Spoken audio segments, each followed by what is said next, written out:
It's time for Cherry Bomb. We're back for our second day of average, and the WDF bronze event in front of us. It's Tom Curtin taking on Norman Madu in what should be a great matchup. Quarterfinals here, and we're going to be rolling all the way through on our open and women's brackets. Just finished that group board stage, and now moving on to next go. I'm looking forward to seeing how this one will play out. And I hope you guys are going to sit back, relax, and enjoy all the coverage here with us. My name's Nick Teixeira. Hope you guys have been having some fun. I know we've been having a great time yesterday and a great time today in front of us. Currently making this quarterfinal lineup, Leonard Gates, Tom Curtin, Norman Madu, Kevin Luke, David Blylock, Ethan DeVera, and Tim Adams, and waiting on one more to join that fray. Women still in that group stage. We do have a couple of youth singles brackets currently going on as well. So currently Logan Howlett and Easton Madison on the 13 through 8 semifinal top side. And then Elizabeth Cartwright waiting on either Ralph Freed or Madison Swanson on the 13 through 18.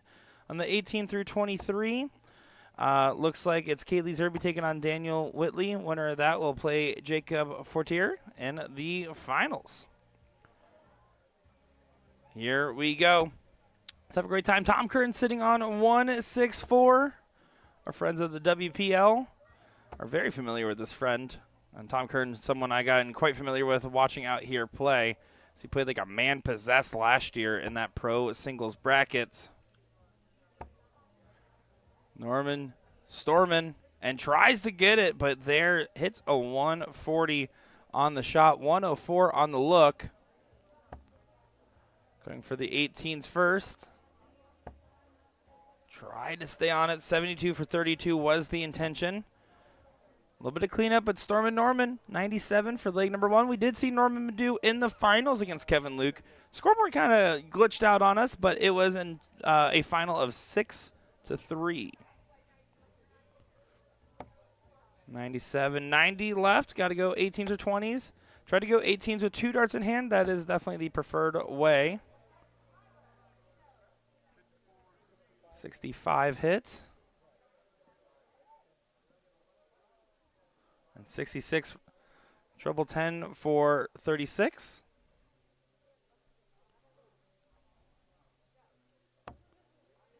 $56 left, 20 or 16, going 16s. Up to the top for leg number 1. Tom Curtin does not get the double. Storm and Norman sitting on 32. To try to grab this first leg, and does go ahead and pin it.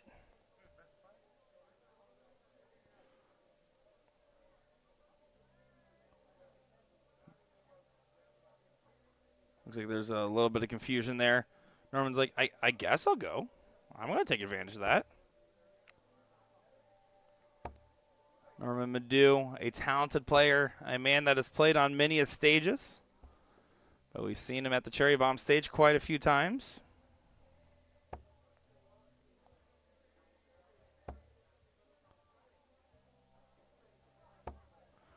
Finds on the last. Tom shaking his head. Said he was inconsistent yesterday. He had moments he really liked in his start game, and there was moments that seemed to have gotten away from him. But when it was good, he said it was real good. Gonna try to channel that. I told him, Tom, you're kicking off our show today. I expect nothing but the best from you. And he said, well, I'm Tom Curtin. Watch us drive. I added that part. He didn't say that. But he implied it with the way he spoke. Does go ahead and find just a single on the last for 95 on the turn. 316 for Norman Madu. First one goes wild. Trying to rein it back in. Leaving an opportunity for Tom. That last start does help Norman's cause quite a bit. Needed to find a meaningful treble to stay within or stay without a ton in between them. Don't want to let it get too close for comfort.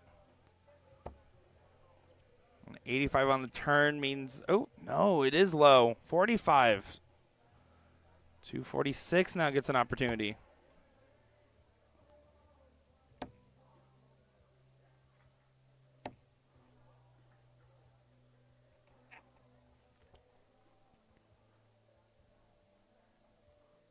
Now Tom trying to get back into the fray. Finds the first. Just low on the second. And doesn't leave a finish. Need to find 2 trebles on the turn. Norman Madu. Can you be the first one? He will. Now, how good of a finish setup will it be? He's trying to find the angle. He really wants to airmail it in there to leave 60. And you can see it moving well to the right side. And does catch the top side of his darts, but it's better than ricocheting out. So, living clean, gets the dart.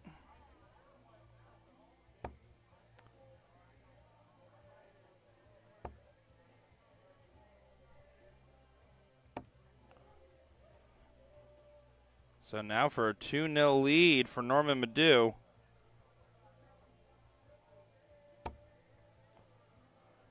$80, does he go top stops? No, he's just going to have to tee up. Grabs a 60, almost busted on that last dart. Thankfully clicks to the top side of that wire. Must go 96 for Tom. 95 now.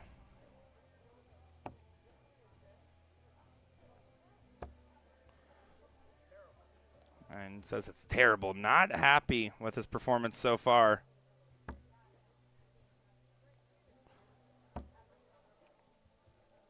Madu doesn't. Nope.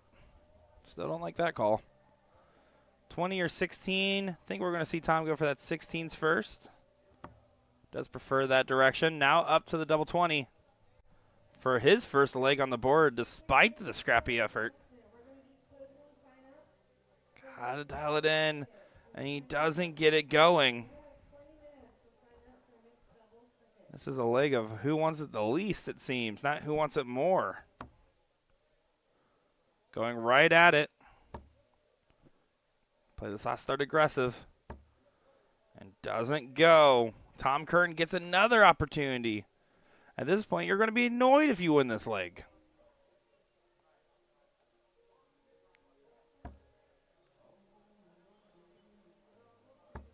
And does get it on the last dart, begrudgingly so.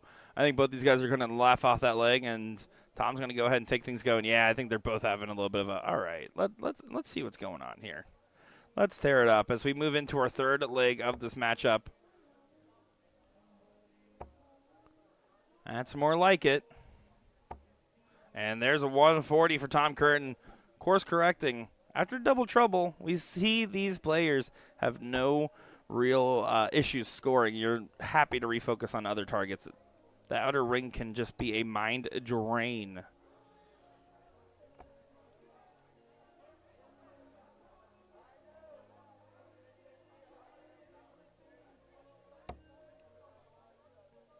Tom pulls that, but should be able to use that dart as a blocker to going in the 5. You can see that second dart catches right on the barrel, prevents it from going into that 5 segment.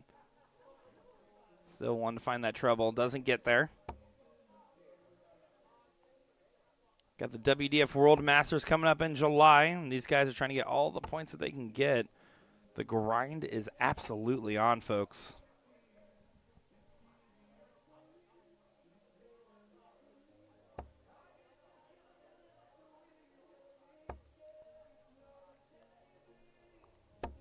Tries to get over those darts. Tom typically likes his darts a little bit low on the board. He has a pretty straight angle. The higher pitch your angle, the higher up you prefer your dart. That's kind of a blocker there. Does switch to the 19s, but does not produce anything fruitful. Did you go around asking these players what is their favorite fruit? Only one person said me.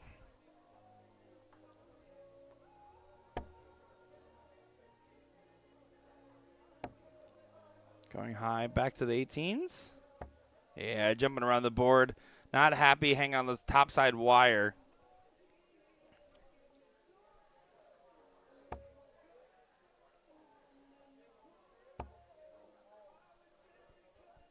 Fighting for the angle to leave the 156. Doesn't grab it. Tricky, tricky rabbit.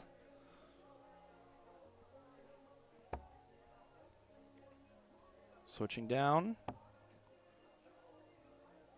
Tom giving it a come on.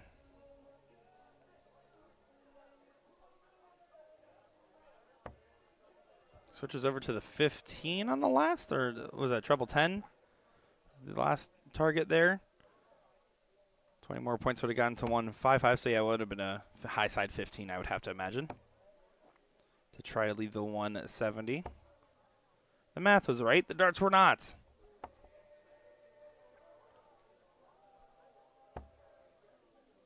$172. $171. Barely gets to a finish. Where's Tom Curtin gone?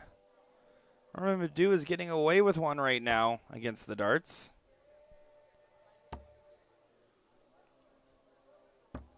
And Norman Madu almost checks the 116.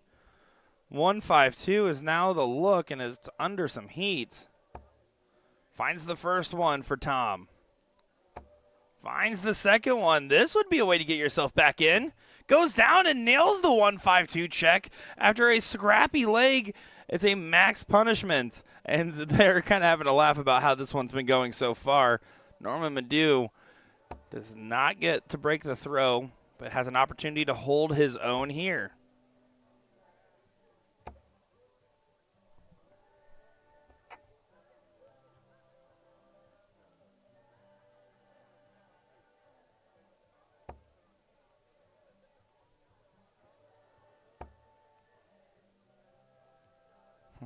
Mark says, where'd the darts go? Quote, and then a 152. Listen.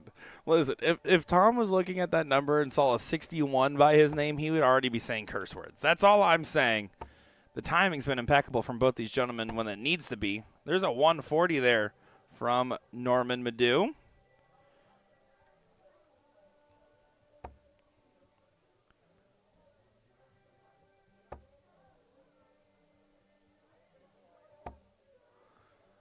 Tom likes the darts in those sections and does get over top on the last. It's a good look. Surprised Madu staying.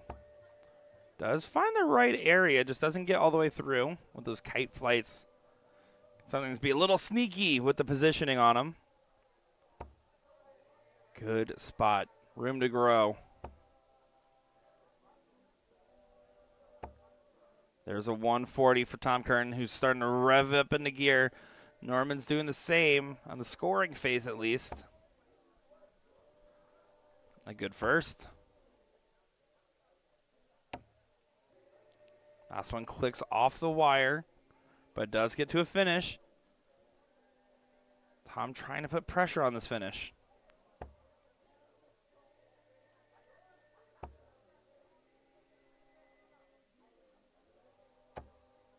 And that's not going to do it. Doesn't get there. Madu has 6 for 142 to level up this match in a first of 4 formats. 82 left. Tried to go the bull route. Now going to go ahead and clean up. Love that with your opponent not on a finish. 2 darts in hand. Definitely prefer that over the treble 14 and tees up perfectly at 40. Tom does not want to rely on these shots from downtown, nor does he want to rely on Norman Madu missing doubles. Both of those things are going to have to be relatively true if he wants to grab this leg. Madu now down to the double 10. Now up. Has to hit this double 5. We've seen him miss it before. And there drags it down south and does bust. If you're going to miss that last start, busting is about the only acceptable answer. Doesn't want to miss that last start. 80 left. Going to stay on for the treble. No, he does go top stops. One more. And he does get it. The finish machine, Tom Curtin, now gets a chance to hold his throw for the match. Wow. 152 and a 100.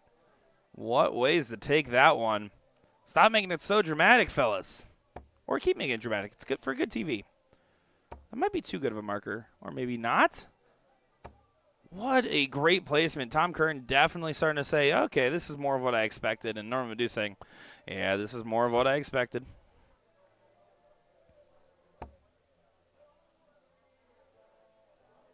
Moving well over, really forcing this 20. Trying to hang high.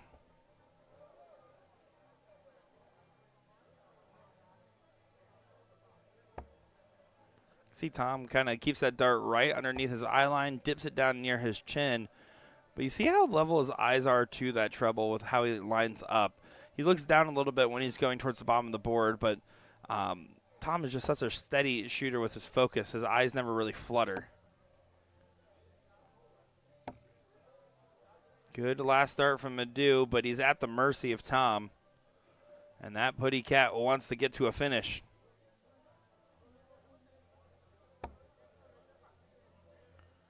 Doesn't like high side. Expect a switch here at some point. Yeah, tries to play for the bull on the last. Doesn't get it, but he's practiced his fallouts. Gets an 18 on the miss. Won't leave a finish, but does get you bonus points. Again, Norman moving to try to find a shot at this 20. The fights are crossed. I wouldn't stay. And he does. Undercuts that last dart, drops it low. 6 darts for 168 points is a good position. Potentially 9 darts with Norman back at 285. But this is where you really have to make sure not to let off the gas. This is where so many players have won and lost matches, is in spots like this. Big last start there from Tom. And 285, big amount of pressure on Norman. Starts with the 19, finds the 19. And does get a 1-3-3. It's a big grab for Norman Madu.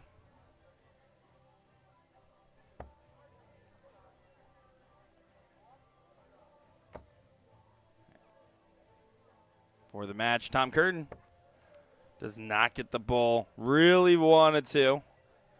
Debatably had to. We've already seen one 1-5-2 check out in this matchup. Norman would like to make that too. Finds the first. Dead center. But no, he undercuts it. You could tell he wanted it. Stays up there for the 140 to leave 12. Double 17 for the match. And does get it. Tom Curtin, a 4-1 win. Despite Norman averaging 3 points higher, the finishing from Tom Curtin was incredible for this matchup. He will move on in this bracket. Currently looking at this bracket and to the semifinals. He will play either Leonard Gates or opponent. Leonard Gates still waiting on a matchup. Ethan DeVera best Tim Adams 4-3 in that quarterfinal matchup.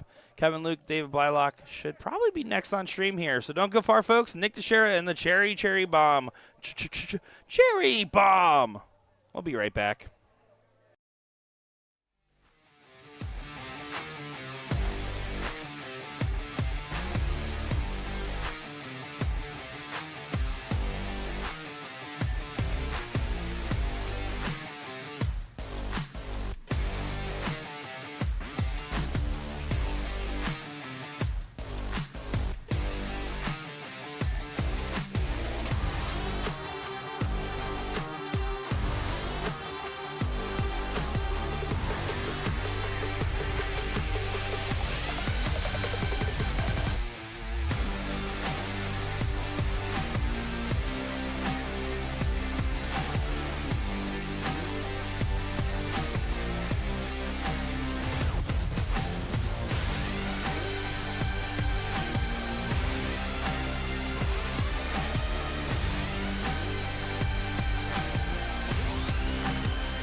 Here we go. We got another good matchup here in front of us.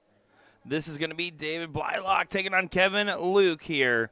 Kevin Luke, your pro singles champion last night, trying to be the WDF bronze singles champion today. We're going to see what's in store for us. This is another quarterfinal matchup. We just saw one of the quarterfinals a minute ago where Storm and Norman got bested by Tom. Closed the curtains. We're going to see how this one goes going into this stage here. Winner of this matchup will get Ethan Devive de Vera in the semifinals. Kevin Luke finding the 20s early with success. So is Blylock. We're going to see how this one plays out over here. Let us know in the comments who you're cheering for and who you got.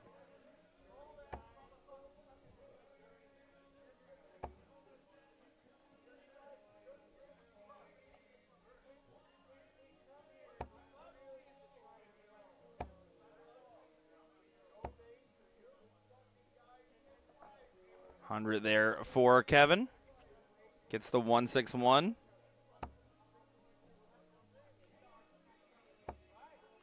Trying to get a good answer from Blylock, who always seems to do well at this tournament. Doesn't really travel much, but is a consistent performer and a solid shot. 161 here for Kevin. Finds the first, finds the second, and onto the bowl, but no, that one floats away. 141 gets an opportunity. It won't go now.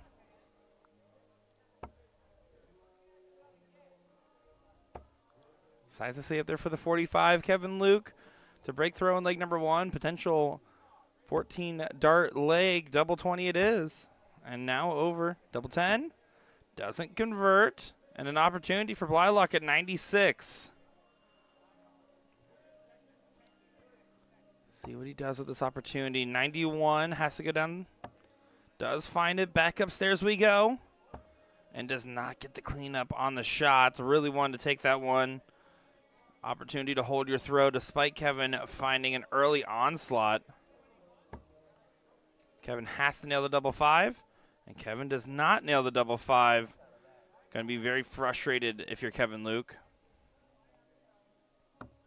And there, Blylock does go ahead and hold his throw. Kevin had his opportunities to break, and Kevin's really thinking about the F and FKL right now.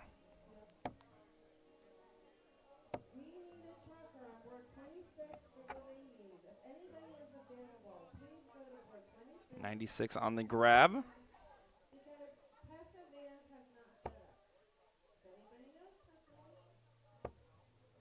95, not going to be happy with that last start for Blylock.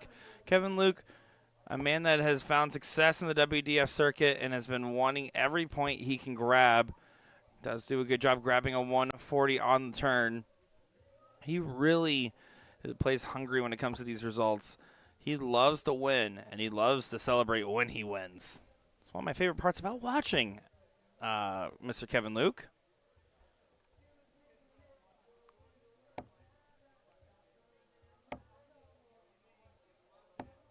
Stays down for 57 on the turn. A slowdown in scoring gives an opportunity. Got to play smart if you're Blylock. Does go for the 19s. That is correct because 76 lets you shoot the treble 20. That's 4 19s to get you to 170. The math is sound.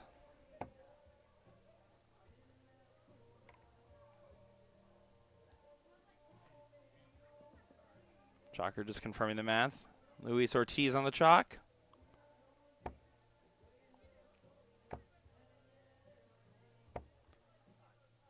$98 in the cleanup. He's disgusted with the 18. That wasn't even a bad dart.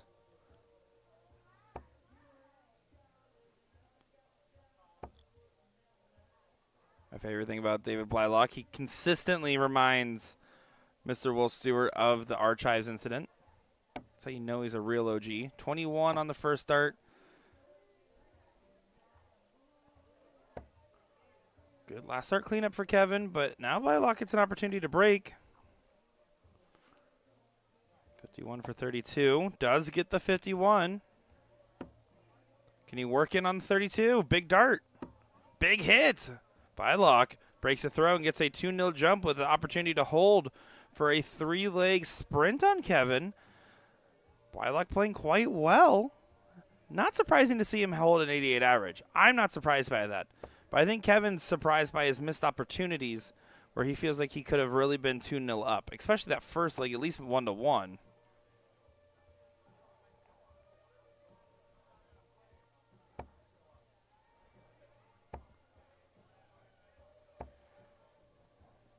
$100 points on the score. Solid opening to kind of punish the lax nature of Blylock. Pretty relaxed, even keel kind of player.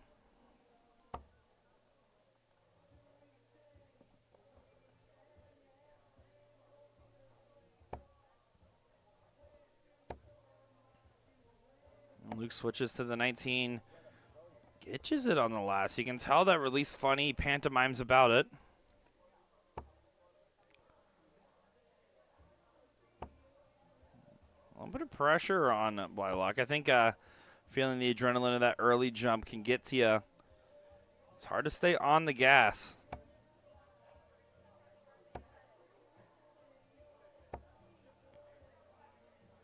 Both these players finding a mid-match slump.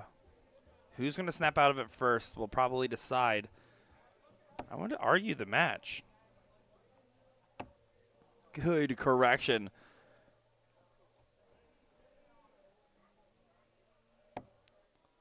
Kevin tries to follow in pursuit of the 19s. But now Blylock gets an opportunity. Can you leave a finish from this position? Such an important turn. And not going to be happy with the results. And Kevin knows. Time to attack. He's quick to the Yaki. He has a smirk on his face. This is normally when he would punish and pounce. Has to switch to the bull and does do so for 50 points on the score to leave 170. Not exactly what he had in mind. Here's your get out of jail free card on holding your throw. 100 is not bad, but 170 would be even better here. Oh, wow. Yeah, Kevin not happy at all. Corrects pretty well on those 19 shots. 109 gets an opportunity for Blylock. 90 left, 18 or 20. Does go the 18s for double 18 and doesn't quite get it on the last. 93 is in must-go territory now.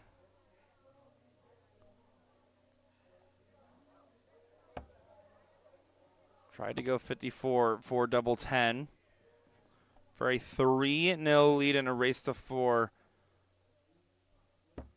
Blylock well outside. Got to settle that dart down. Better. This is the one. And it does go. Wow. Kevin can't believe it. He has to play near perfect from here on out. He's saying throw the dart. Not happy with how it's leaving his hands. Kind of showing his shoulder. Kevin Luke, arguably one of the best lefties in North America. Lobby's in that list as well, you would have to think.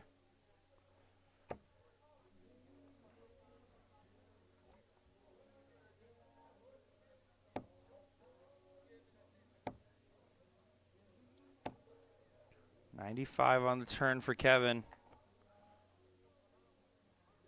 The room is full of darting action here in Boca Raton, Florida for the Cherry Bomb International. It's been our 4th year of covering this event. This would be my 5th time coming, as I came once as a player pre-COVID. Absolutely love this tournament. A big shout out to the BCDA for bringing USA Darts in to stream this event. Big shout out to all you guys for tuning in and supporting these players who are trying to put on a show for you on the main stage.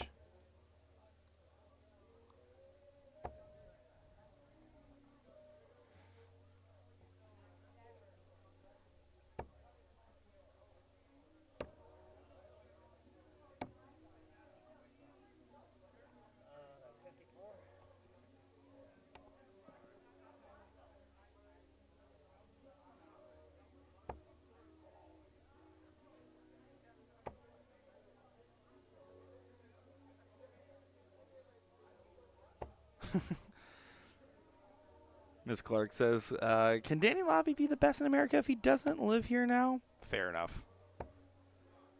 Fair enough. And look at this. Kevin Luke finding the darts that have been avoiding him this whole match, it seems. 76, looking likely to hold his throw, but he has to survive 2 holds from Blylock. Blylock going to probably relinquish this leg. 76, starting at the 20s. Now over to the 16s. And yeah, he does go 16s for tops. And does go ahead and says, yippee! Or maybe a wahoo. Alan Palmer says, we turn up for Nick D. A man of culture and taste you are, sir. Nick D. The D stands for darts. Blylock needs to settle himself down. Again, he gets 2 opportunities with the hold right here. And you'll get an opportunity at 3-3 as well if Kevin does go ahead and take the next 2 legs. It's a good position to be in this matchup to pull what I would argue is an upset. Even though, again, I'm familiar with Blylock's game. I know what he can do. I don't think anybody here in Florida is surprised. But just from a WDF points point of view. Now, there is a man in this room that can rally. It is Kevin Luke. It's one of the few times I'll say Tyler Little is right in the chat. But he is right, even if he doesn't know how to button his shirt. Can he get the angle underneath those darts? Tries to drill it in and does do so. Kevin finds the first and the second. Trying to get that first 180 of the match. Pressure is on. The throw's under attack. It's 80 points in the direction of Kevin Luke, but Blylock's found the 20 again as well. Stays there, but no, has some breakfast with a side of sausage. Don't ask for extra sausage here at the hotel. It's a story for a different match. Kevin, another 140. He's rallying.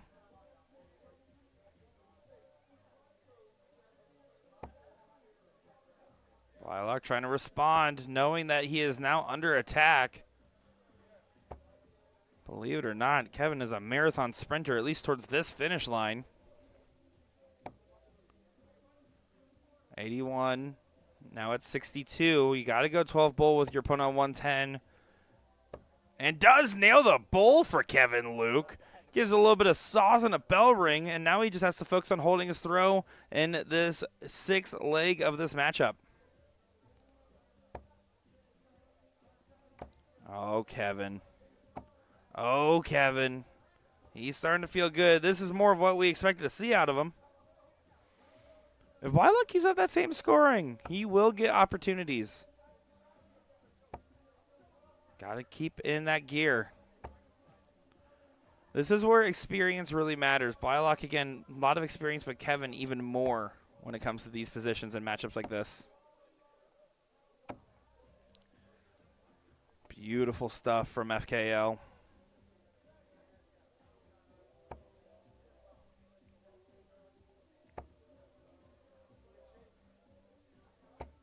And a good answer right back. Oh, we got a live one here, folks. Kevin Luke to try to set up first. And he does not get the go-ahead treble. Another 2 treble turn for Blylock, 140 for 161. The timing of this would be brutal. As you can see, Tim Adams watching in the background, who did get bested in the previous round by Ethan DeVera in a 4-2 affair. Kevin. Last one. Bounces out of the board. Not going to be happy. The 120. Still a great shot regardless if that last dart counted or not. Currently on the day, Kevin Luke at a 75.54, significantly below where you'd expect to see him. Blylock at a 74.63, so these guys are neck and neck in average. Kevin will be back despite getting down to only 20 on the setup. Ethan DeVera averaging the best of the bunch at 81.14, and Leonard Gates at 80.57. Oh, what a last start. Just in case this doesn't go, Kevin Luke now has to take this double 10. Goes high. Goes in. And doesn't find it. This will be a potential match dart here. As long as you stay straight, you should get one. 51 for 32. Oh, no. Double-double for the match. David Blylock does go ahead and hit it. My goodness, what a way to save the match and get the win over Kevin Luke. What a way, what a blunder. I can't believe what we just saw. Probably the biggest upset on the day just took place on our main stage. Kevin Luke gets bested 4-2 by David Blylock. My goodness, folks. What a way to win that one. That's a great shot. Can't get too mad about that one at all. We can see over here, there's a bunch of matches going on. As Paula's going to yell at whoever just kicked that camera. Appreciate you, Paula. We got some more matches going on. Next matchup on the stream board should be up soon. You can follow every one of these matches over on Dart Connect. Just go over to DCTV and look up the Cherry Bomb. We'll be back in just a moment's time with more coverage. Cherry Bomb.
Welcome to the show. I'm Gerwin Price, and you're watching USA Darts.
Let me tell you about A to Z Darts. We're a specialty dart store with over 10,000 different products. We create in-depth videos and blogs to help improve your game and showcase our products. We give helpful advice on how to practice darts, the fundamentals of form and mechanics, and how to make better decisions when purchasing your darting equipment. Whether you're brand new or a seasoned player, we try to provide fun and informative content. I'm Jen, the creative director for A to Z Darts. I've been playing for over 10 years, and I've traveled the world competing in and promoting the sport. This is Will. He runs our live streaming company, USA Darts, and travels the globe as well to broadcast major darting events and interview PDC players alike. You'll find over 2,000 different sets of darts on our website. Guessing right now you're pretty interested in our resources? Learn about form, throwing mechanics, practice routines, scoring and grouping, checkout methods, cricket strategy, and much more. Visit a-zdarts.com to take advantage of our blog or follow us on social media at AZDarts today.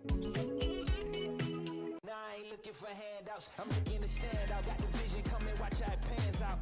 I've been writing my plans down, trying to stay focused, put out the notice. Who the goat is, me hands down. Yeah, no time for arguments. I cut out the politics, no. It's all my competence. I could cause your apocalypse. Ambition, it ain't for the weak. Get it even when I sleep. Ready and willing, what you ready?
Chance the hometown hero Michael van Gerwen has to take big moments in the final.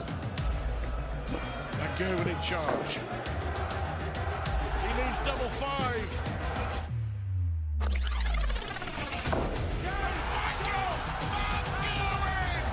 wins on home soil. Missed again. I am so bad at darts, and this jersey is so uncomfortable. You need a custom jersey from Flashpoint Designs. Oh, yes! That last jersey had me feeling like 10 pounds of rocks in a 5-pound bag. Flashpoint Design jerseys go from kid sizes all the way up to 9XL tall. Will it help my dart game? Nope. While the Flashpoint Design jersey will make you feel like a better dart player, you still need to practice. You bet I do, but at least I'll look good doing it. Look and feel like a winner with Flashpoint Designs.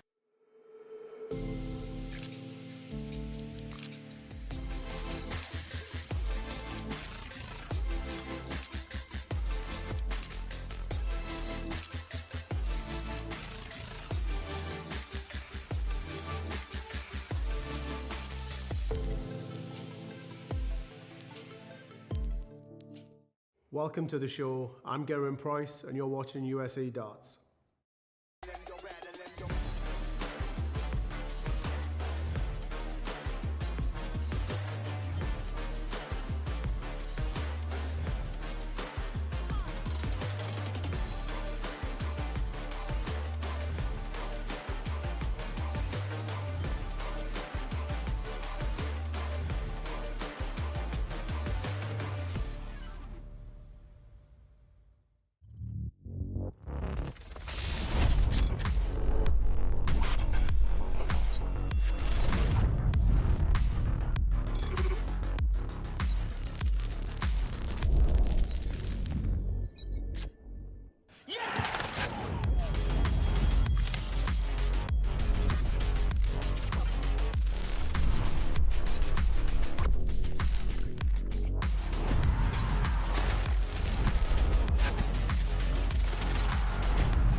Let me tell you about A to Z Darts. We're a specialty dart store with over 10,000 different products. We create in-depth videos and blogs to help improve your game and showcase our products. We give helpful advice on how to practice darts, the fundamentals of form and mechanics, and how to make better decisions when purchasing your darting equipment. Whether you're brand new or a seasoned player, we try to provide fun and informative content. I'm Jen, the creative director for A to Z Darts. I've been playing for over 10 years, and I've traveled the world competing in and promoting the sport. This is Will. He runs our live streaming company, USA Darts, and travels the globe as well to broadcast major darting events and interview PDC players alike. You'll find over 2,000 different sets of darts on our website. Guessing right now you're pretty interested in our resources? Learn about form, throwing mechanics, practice routines, scoring and grouping, checkout methods, cricket strategy, and much more. Visit a-zdarts.com to take advantage of our blog or follow us on social media at AZDarts today. For handouts, I'm looking to stand out. Got the vision coming, watch how it pans out. I've been writing my plans down.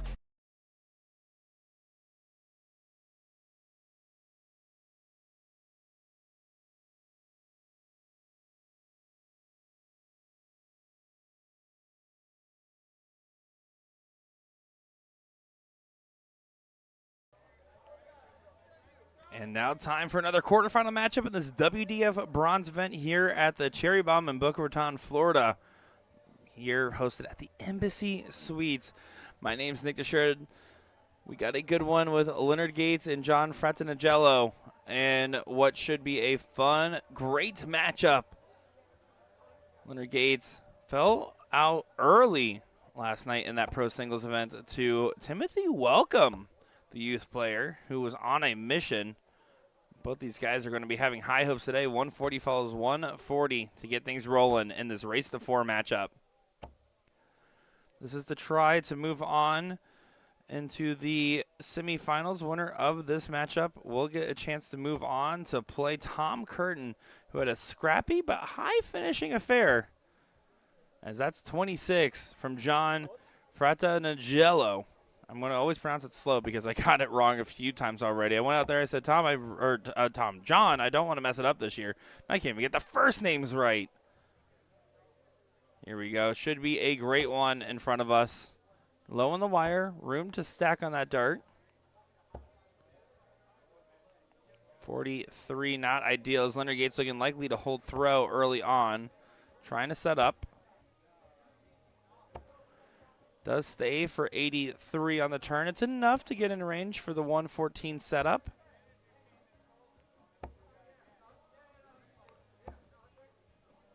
With 45 in response, Gates has 6 darts for this finish.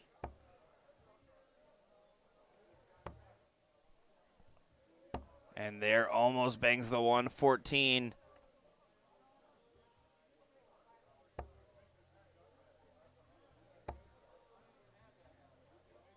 not switch. He does stay. Trying to stack into that 20. Didn't need to switch, just not having much success so far. And there, Leonard Gates goes ahead and grabs leg number 1. Nice, easy, clean cut, and, well, dare I say it, professional leg here from the soldier.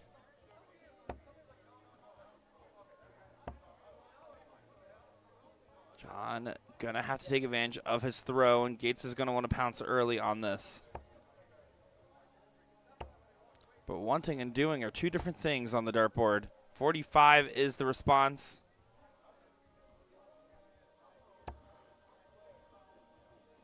Moving across the hockey. It's a wise move. Makes it 100 on the score. A solid visit to the line. So far, the stat sheet today says 80 average is good enough for most of these wins. But these players know that they're going to want to bring it into a higher gear than that. But it's the number that's leading the pack, right at an 81 for Ethan DeVera.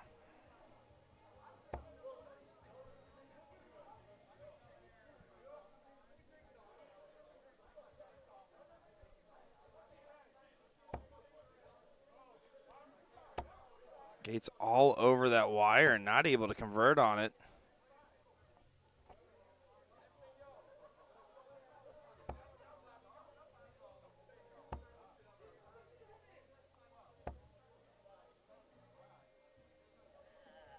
Just 41. John continuing to get frustrations. We talked about this with that Kevin Luke matchup. Experience means everything when it comes to stages like this. As we get our first 180 of the stream today, Leonard's like, no, it's in. Write it down. As he does go ahead and nail a big one.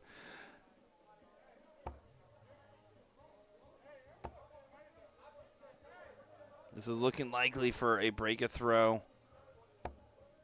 Leonard not messing around. Another one into the treble. That one falls low. Might go over to the 18s on this last dart. Does do so for a 1-3-4 on the collect to leave 40. What a shot from the soldier. He's all smiles back there. This dart's going to smile its light right into the double, you would think. And does it do so.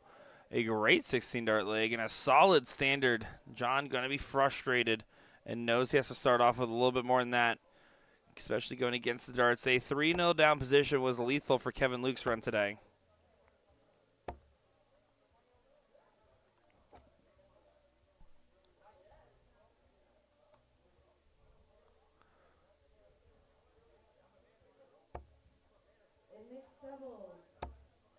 John has the lowest average in the quarterfinals, coming into this with a 60 average, 59.9. Almost every other one of these players was in the top 10 of averages, which means he was scrappy playing in his group. That was group 2, if I'm not mistaken. Did have a big last leg decider win against Christian Abbott, excuse me, not Christopher. 3-2 win. Then a 3-2 win over DJ Randolph. 3-0 win over Joseph Berry. And then a 4-3 win over Todd Laswell. So 3 last leg deciders to get to this point in low scoring affairs. 303, you got to start 19s. You need your darts to do every bit of the work for you. If you hit a 7 mark on the 19s, it leaves you a 170. A 140 does not, which means you would have to find 3 triples. It's a moot point now.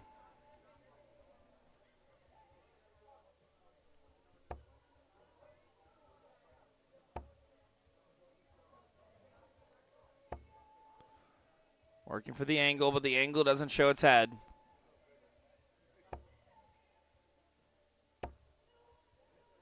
They clicked high on the wire, and last one in between the uprights. It looks like 100. No, it is a 60. Barely gets to a finish at the 156, so John has a chance to challenge in this leg. Now you need to find a treble, and no, he does not.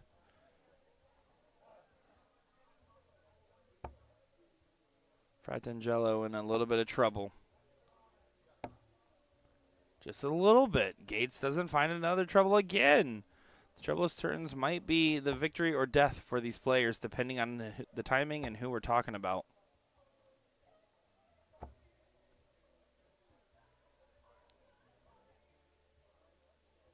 98. Going right at it, or is he split? There's the split. Double 16. Doesn't go. 133 in must-go territory.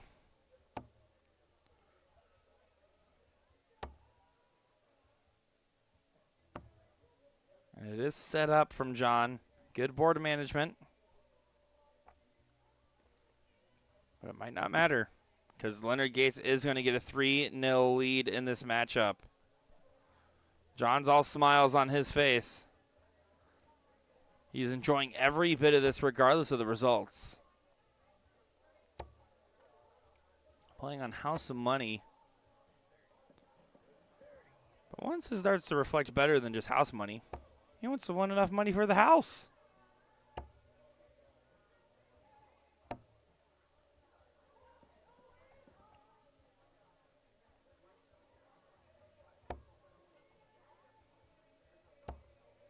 Dude, like John Stewart for the most part. It's a little bit rigid, like mechanical is probably the word.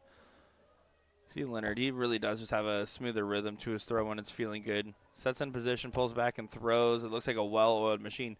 John's base mechanics are fine, but look how it starts like that little double clutch, and then he really pushes on that follow-through. Looks like you're thinking about your mechanics versus just letting the mechanics speak for you, and it's easier said than done. I can tell you personally because I struggle with that.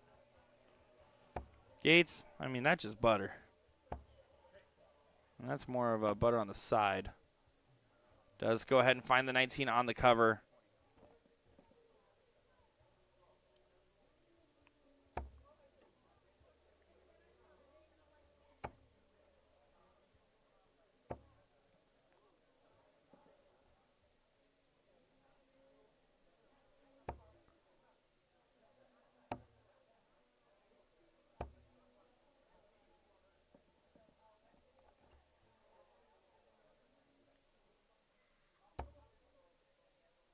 Got to find two trebles. 140 would have gotten you to the 170, but the dartboard's even rejecting you at this point.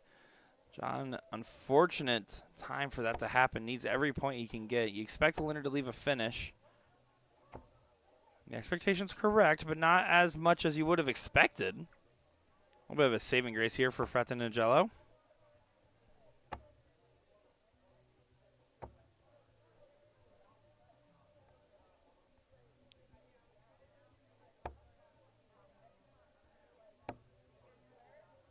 Setup shot from Leonard, a beautiful setup shot. Hits a 1-3-4 to leave 20. Wow, sets it all the way up. Maximum pressure as John's last turn at the board could be this one. Double 10 for Leonard Gates for the match, and it does go. A 4-0 win in a quarterfinal that wasted no time. My goodness, that was some good stuff there indeed. I believe we're going to get David Blylock and Ethan DeVera. More than likely. There's a chance we might get Leonard Gates, Tom Curtin. We're going to figure out which of these semis we're getting up here. And we'll be back in just a moment for more time, more fun times to be had here in Boca Raton, Florida. My first energy drink of the day is starting to wear off, and it's starting to show. We're going to have to work on that. Don't worry, team. We'll get there one way or another. Nate DeShure on the call. Thank God Will Stewart's not here. I'll see you guys in just a moment.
All right, and here we go. It's going to be Ethan Devive Devera taking on David, I still call Will Stewart Archives, Blylock.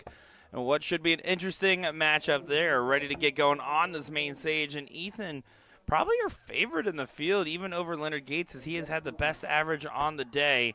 Ethan Devera averaging an 81.14.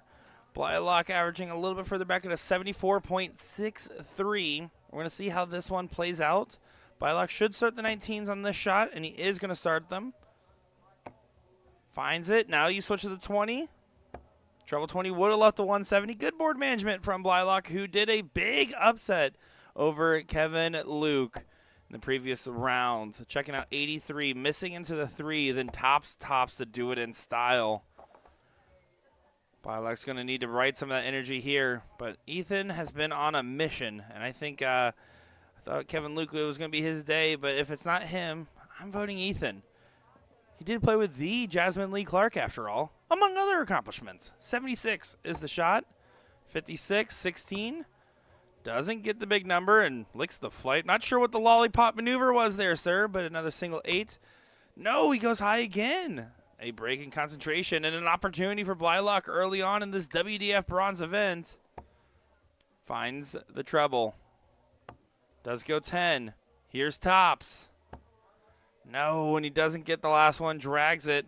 But good news is that Ethan has some cleanup duty to do.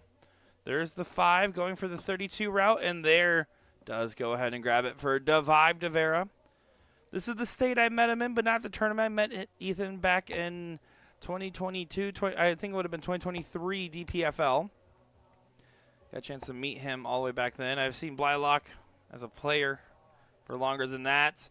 That's why I said no surprises that Blylock's doing a deep run, a capable player doing some work on the dartboard.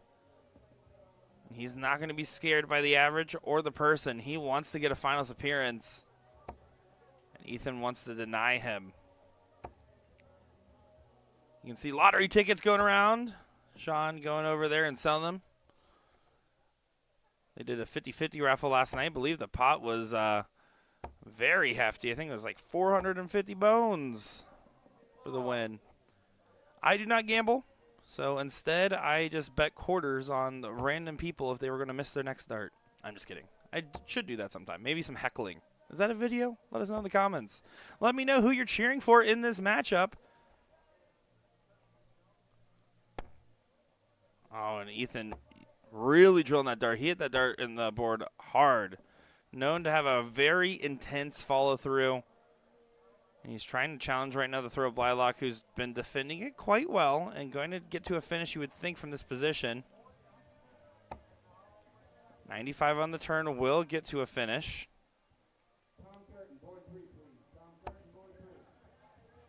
Ethan in pursuit. Ethan fumbles the dart, going to reset himself real quick. Good reset incoming, but not good enough on the execution. He's like, why did I even bother throwing it? I probably would have preferred to hit the button, proverbially speaking. 114 for 32 was the intended route. 76 hits, 70 left, treble 10. Gets the 55 on the leave, hitting that 15 on the last. 115. 54. Just kidding, my math was off. Ethan's was not.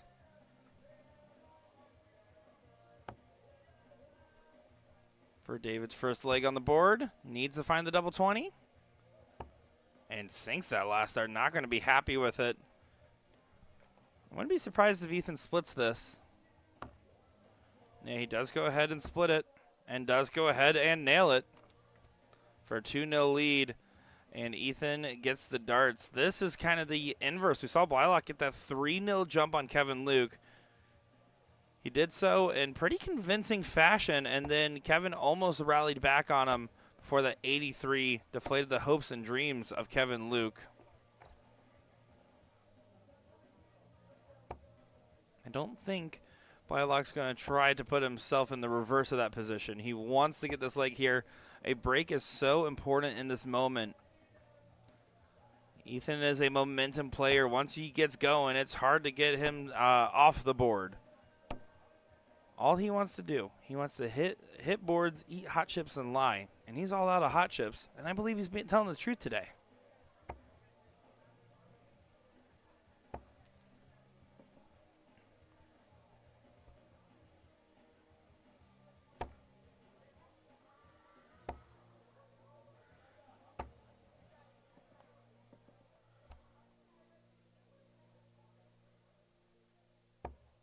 Both players have hit 180 on the day. Blylock, 40 100 pluses and 11 140s. Ethan, 29 100 pluses and 9 140 pluses. So more feats from the scoring phase from Blylock, but better average finishing from Ethan DeVera. I think that's the difference in average really showing true right now, which is only about a 5-point spread between them on the day. Again, an 80 has been good enough for the most part. This is a great spot for Devibe.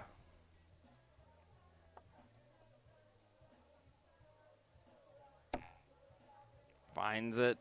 Trying to get for a 133. Single 19 on the last and does play it safe. A beautiful setup at tops. Great board management.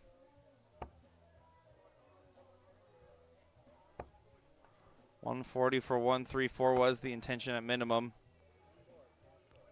But Ethan, good opportunity in double time fashion. He's playing quick. He's winning quick, you would think. Got to get the double 10 and does do so and give himself a little pump up. He is one leg away from making this final. He has to go against the darts, but Ethan will have opportunities. You have opportunities at 3-1 and 3-3 with the throw. Good times to have those opportunities as well.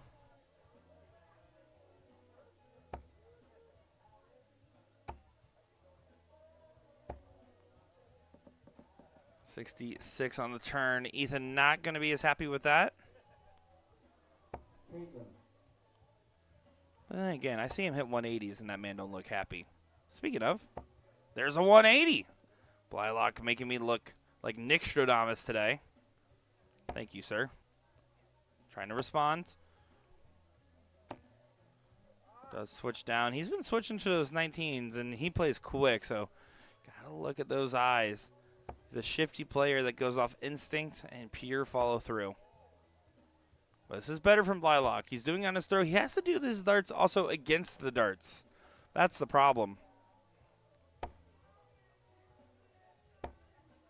See, Ethan can stack on that first. Takes advantage of the positioning. Still, 121 will get 6 darts. Don't need to go the 11. He did go so. I don't like it there. It was 61. I think that you set up. I like a 57 for double 2. I'm a little aggressive on my routes there, but I think you have time to set up, so take advantage of it. I wonder if that would be costly for Blylock. Does get to 32. We'll get 3 clear at a double. 95.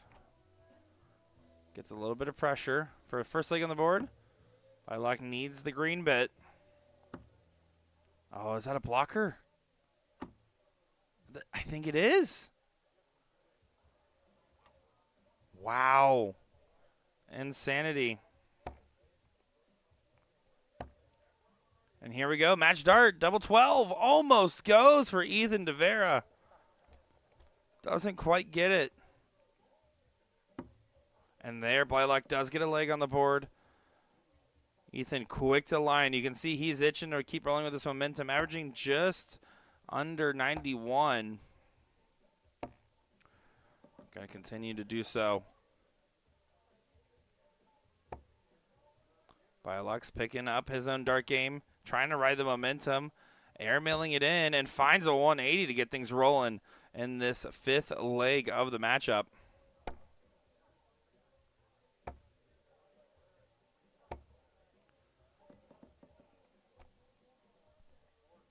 Trying to continue. Keep the pressure on the other guy. It's so easy when you feel like you're taking blows left and right, especially in a 3-0 down scenario like he is. Opponent on match point. It's easy to lose focus or just start winging him up. But I like one of those players that, for better or for worse, will always keep in the match. He doesn't know any better except to stay focused. Same with Ethan, who's not going to think about that previous miss at the double. Moving on. But here might be the final opening needed for Ethan. Only 30 points, despite the excellent start. 22 points. And Ethan is lighting it up. 120 leaves 89, so he's going to go 57 on this last to try to hit the 177, and does go ahead and bing it in there to leave 32. Excellent work from Devive Devera. This might be the last 3 darts here for Blylock. Only 100 on the turn, and a redemption shot at 32 here. Over to the 8. Goes inside, up to the double 4. And does get that last match start needed, and a great 92.33 average for Ethan Devive Devera. He will be making a finals appearance to play against either Leonard Gates or Tom Curran. Shout out to Maddox Williams, Slim Chalky on the chalk. As that other semifinal is underway, I assume the next matchup we get will be the final. I'm going to take a look at the bracket here. Let's see how the ladies are doing. I know most of the group stages are currently playing. Yeah, on board 24. Let's go ahead and take a look at this. This is going to be something good. Hold on, folks. You can see that's Neilani Terrell and Paula Murphy to try to get out of the board group play stage in this one. I'm going to go ahead and see if I can pull up that scoreboard real quick, because this should be something great. Love to see a matchup like this.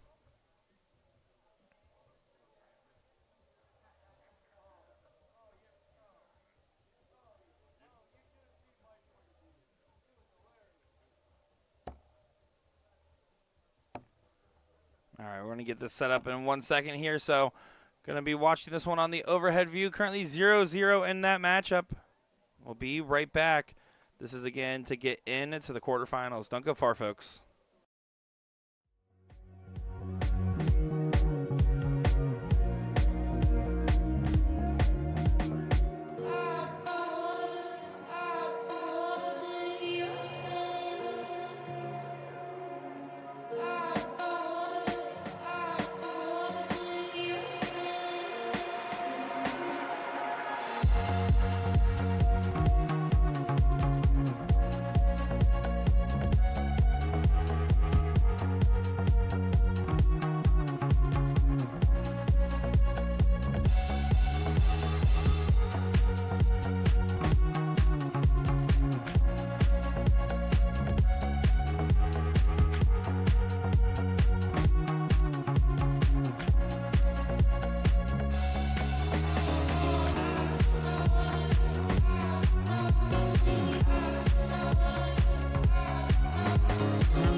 And here we go. We will keep you posted on the Neilani Terrell and Paula Murphy matchup as it's just wrapping up to its end. Or maybe not. Paula Murphy misses the single 9 on 25 and has to clean up. I'll keep you posted on the results. As much as it breaks my heart, did play Neilani like 13-plus legs today. I'm cheering for her run, but it is time. This is the finals that we're looking at here, ladies and gentlemen.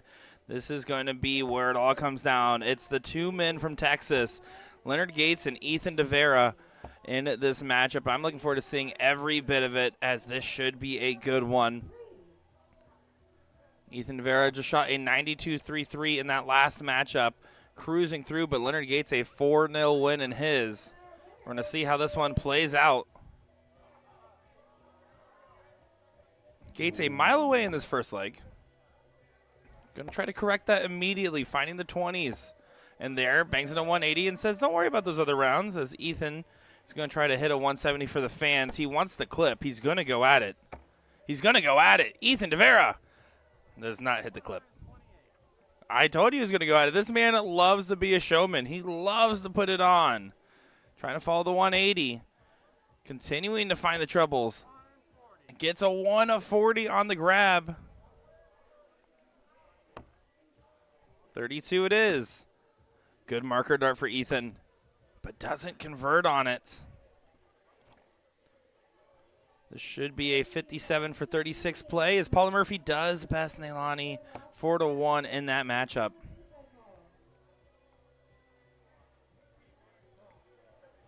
'74 is 42 or 54. Outside on the 42. Just a cleanup shot. So here, Ethan goes ahead and gets another chance to hold his throw for this first leg in this 1-5 format for the finals of the WDF Bronze.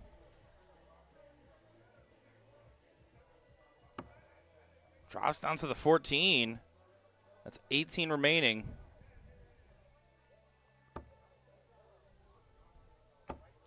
And does go ahead and get it the hard way.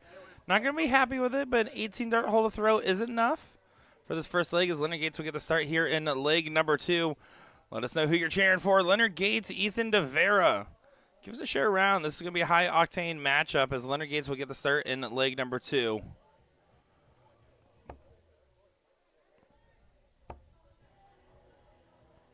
Gates moving to stay on the 20.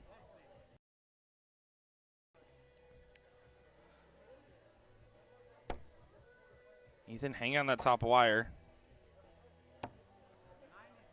Does go ahead and switch. Finds the 97 on the turn.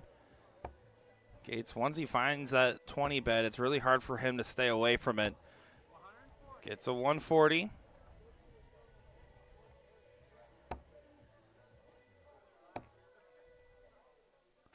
You can see Ethan's grimace, not happy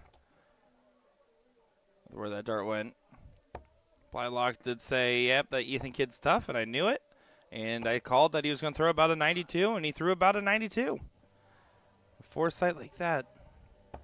Got to give some points, as Ethan not getting the troubles against the darts so far. Should be smooth sailing for Leonard Gates. 6 darts at minimum for 206. More likely 9. Last dart switches to 19. Does love the gas a little bit. 54 on the turn, excuse me. Does get to a finish. We've seen a 1-5-2 checkout from Tom Curtin today. Tom Curtin did get bested by Leonard Gates 4-1 in that previous matchup. 132. Trying to find the angle. And does go ahead and hit 100 to leave 52. Living clean.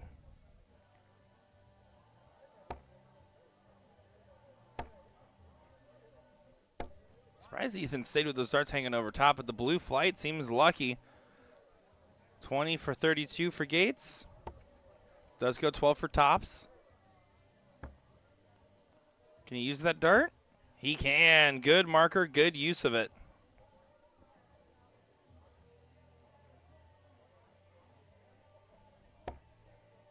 Ethan loves that bottom side. Is able to stack his darts quite well. Finds a 140. If his strategy is just to hit on his throw, it will work with him having the first game and the cork under his belt. So smart man if that's the case.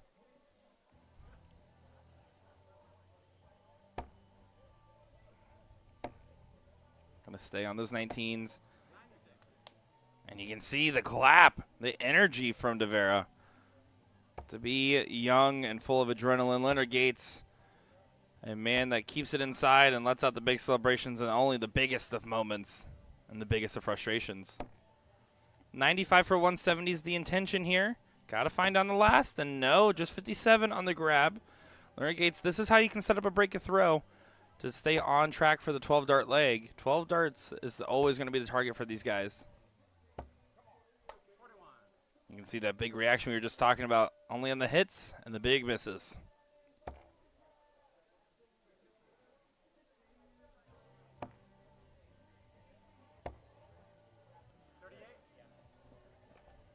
.38 on the score. That's going to be frustrating for Ethan, just the bare minimum. Gates, can you punish it by getting better position? Does find the 140. This will be a pretty cool 170, though. We've already seen one attempt. Will we get another one on the bull? No, we will not. I had a feeling he was going to shoot it, too. Does set up perfectly. 80 has to go. 75 now. Does go 25. Needs the bull. And doesn't get it. He liked the way that dart left his hand, but Ethan gets a chance to hold his throw, and he's holding on tight. I'm surprised he moved to the right. I would have moved to the other side to look so much more open, but there leaves the opportunity and then lets out a Leonard Gates style clap. Double 8 is the route. Now over to the double 4. Important dart. And it does go. Leonard isn't going to waste that opportunity. Does get the break a throw. Ethan knows how costly that can be, and he's about 12 points below where he was in that last matchup just finishing up. Wants to get back to that gear in a double time fashion. Leonard Gates to get things rolling.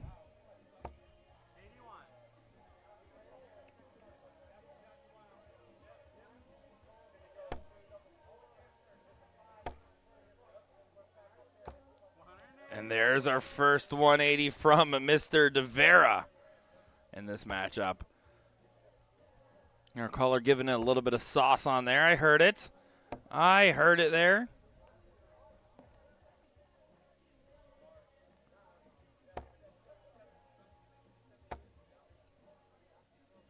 Not going to be perfect, but it is perfectly good enough.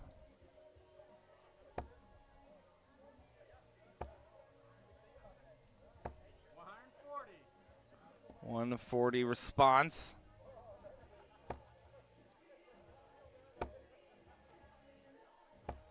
And Ethan lets off the gas at the wrong time, goes into the neighbor. This could be costly. He was doing a good job of jockeying for the break. 97 from Gates. And an opportunity that might be going towards his direction. Here we go, 54 for 32. Stay on it. For the bull.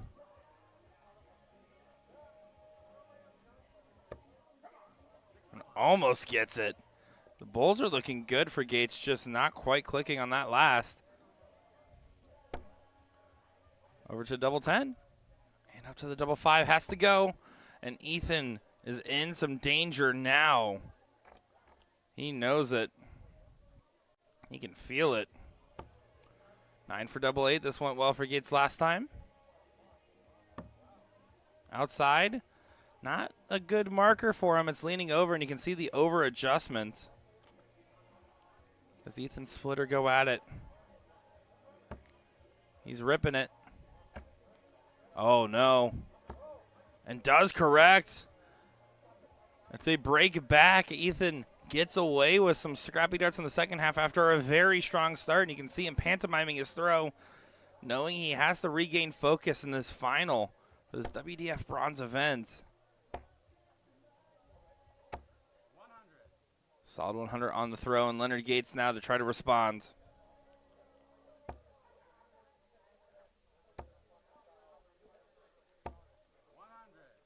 See that second dart kind of holding on to that flight. Such a tricky position, especially because Leonard really does throw some javelins. Very long setup. Can be a bit tricky.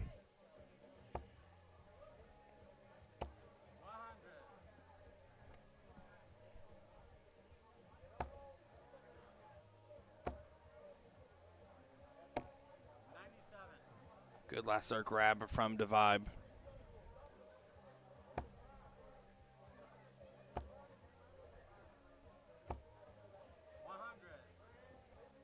This is a nice opportunity. The wrongs have been righted. The righteds have been wronged for both of these guys at different points in this.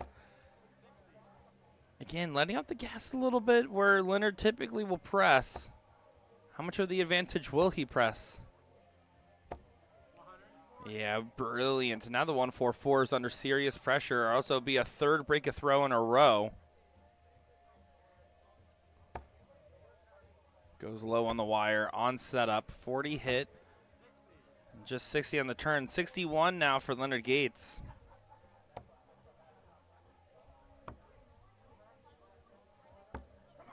Almost gets it. He keeps wiring these darts that he thinks are going in. Again, they're good throws. 64 down to the 16s. No, he does go 14. Tried to rip the bull. But Leonard Gates, double top it is. And goes ahead and drills it for a third break. Leonard Gates, this is an important moment, can get a chance to get the match point. If you win this leg, you get an opportunity to shoot match darts with the throw. Huge moment here for the Soldier fans. Rallying up in the chat.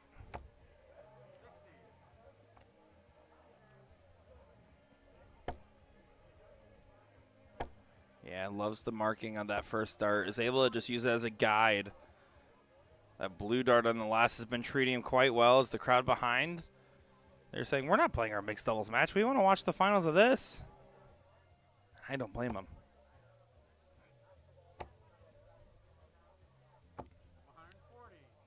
It is a 140 from Gates right back. Ethan trying to pressure a break, but it's hard when your opponent's hitting. Says, oh, Ethan, not happy. Gates really wants to find another 140. He's not going to be able to. The Battle of Texas continues. 18 should be the shot. Good mark.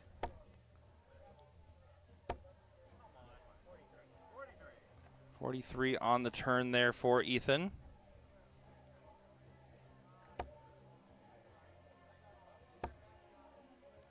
Did go 18s. When you hit that single 18, you have to go trip anyways, which is why he switched back to the 20.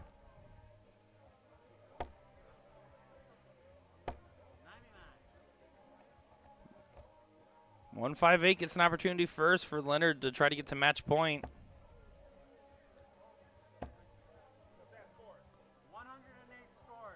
He did get it in. Gates setting up. This would be a big one. 158 on the bull. No, drops it. His bulls must be feeling confident for him to go that route over the 20s to 19s. Ethan really wants to punish. This is the type of shot he dreams of. It's not going to happen. You can see the grimace. He feels like this is going to be match defining in of a moment. 31. 15 for 16. And there, Leonard Gates does go and hold, so he gets to match point. It is now a 4-2 advantage. Ethan has to first focus on holding throw, then worry about match position. There is no other way you can approach something like this right now.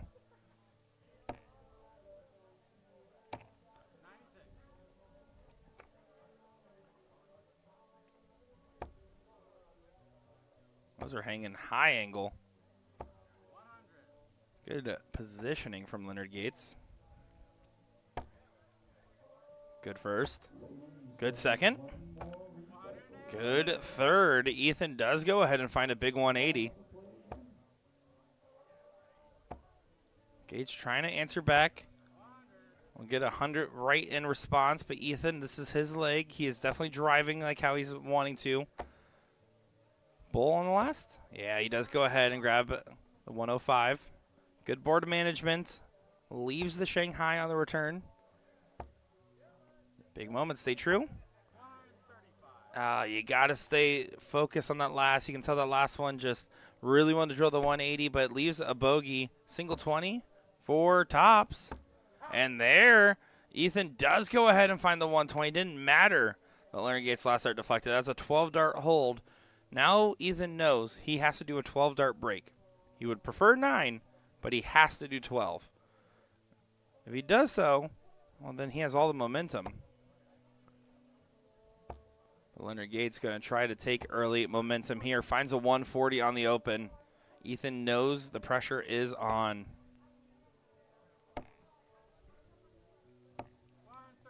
Good answers. Back and forth. 2 treble turns for both of the Texans.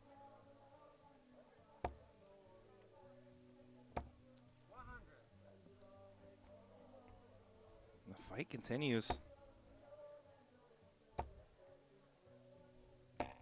And another 19 switch. Ethan's hitting those cover shots every single time. Oh, and another last start flight for Leonard that would have gotten him to a finish. This is Ethan's opportunity. Again, playing for the 12. Such an important moment. 58's the bare minimum. It's his 3rd time leaving 170 in this matchup. We've seen him miss on the bull, and we've seen him hit a 130. That's a gift, but this is the chance. This is where you can force your destiny. Doesn't get the go-ahead on the first. And another last start collect on the 19 still makes this interesting. 120. Pulls over. Leonard Gates can't believe it. He's going to be handing an opportunity back. Ethan might be able to get away with a 15-dart break instead.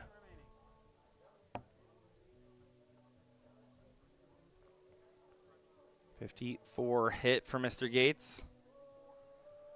66 left.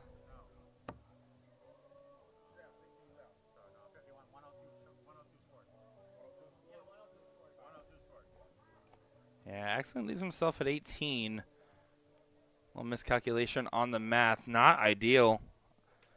Ethan has to regroup. Bullseye? Or tops, excuse me. Does go ahead and grab it, and look at that celebration. Ethan nailing it. This is the last leg to decide it all, and it's in Ethan's hands. Showing some respect to the opponent. Trying to slow down the adrenaline. He thought this match might have been over. Gets back into the mix.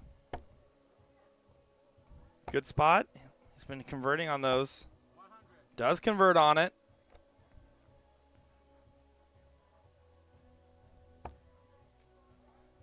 Our Gates has to move along the Aki.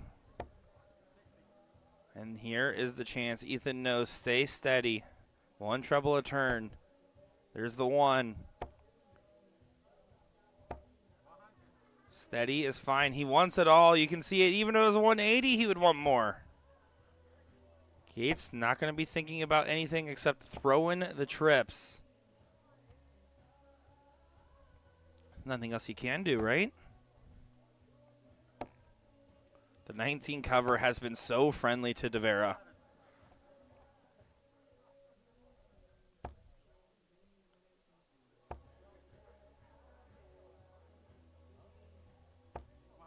And what a time for Leonard Gates. Gives the double pump on the shot.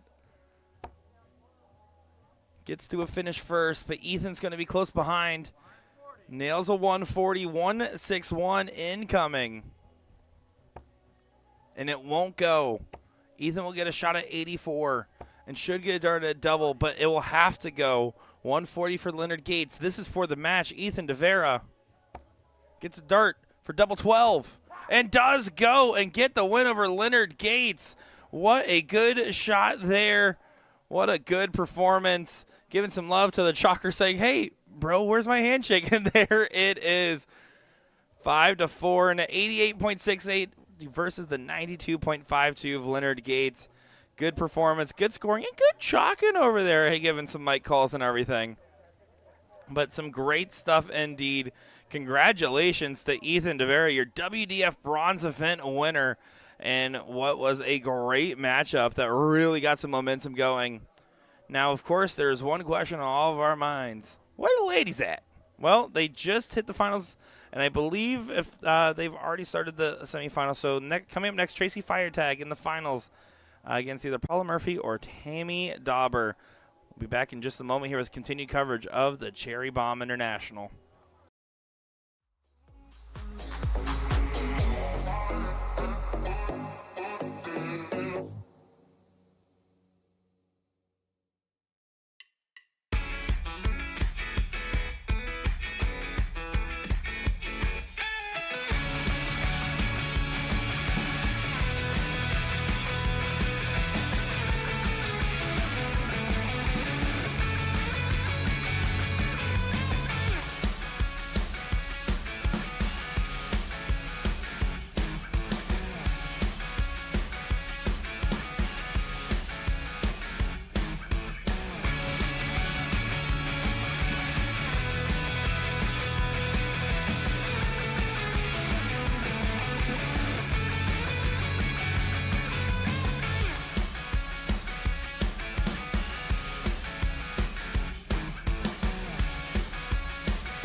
It is now time for the finals of the WDF bronze event for the ladies.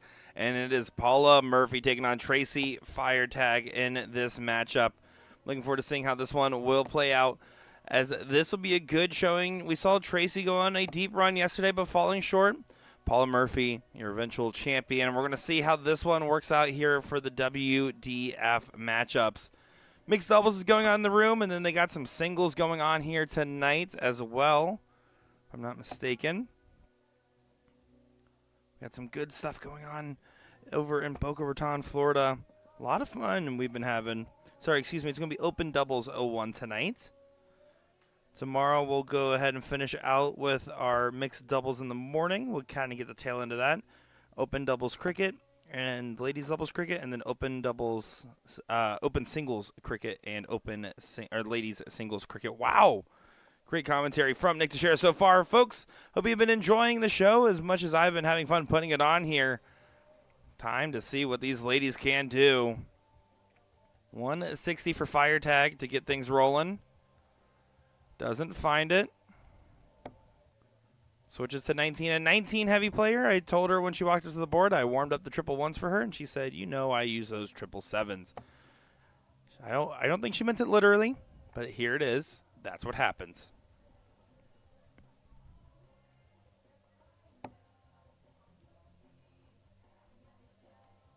After this matchup, we will be taking probably about an hour or two break. Actually, I want to film some content with some of the players in the room.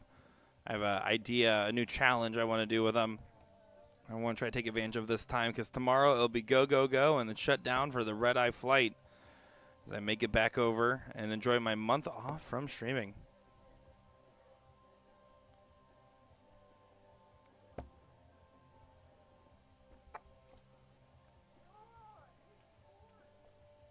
$150 for Paula Murphy. Does go ahead and get the go-ahead. Would have needed another one of those for 36. Knowing Firetag's preference for the 19s, I wouldn't be surprised to see a 57 for double 10 as the attempted route. Paula deciding what she wants to do. 64 on the hit. Good last start. Fine from Paula Murphy. What a switch. 118 on the turn. Does get her perfectly to 32.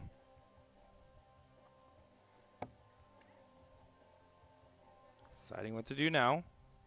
58. And you can see Tracy getting fired up.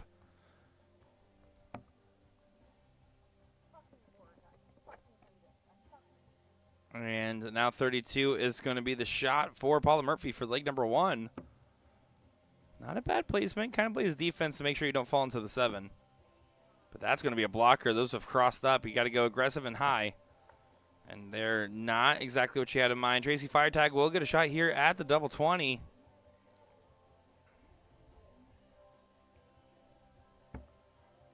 Not a bad marker. Trying to work your way in. Firetag really wants to convert. And no, you can see the dart spins right off. And a slow leg 1, but a steady finish on the doubles is what's in mind at this point. And there, Paula Murphy does find the double 8 for a hole to throw in leg number 1, and Firetag to get things started here in leg number 2.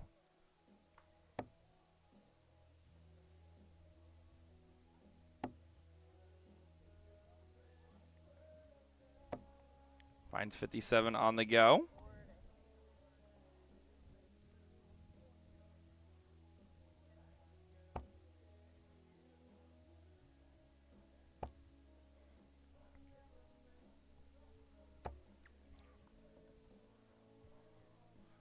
$60 in response back. Firetag, a player that has been hanging around the top of the WDF points board year after year, really grinding out. And she went on a hot streak in 2025 at the beginning of it. Trying to channel some of that energy she had. A capable player, capable of getting results time and time again, going against one of the most capable of all times in North American darts, in Paula Murphy.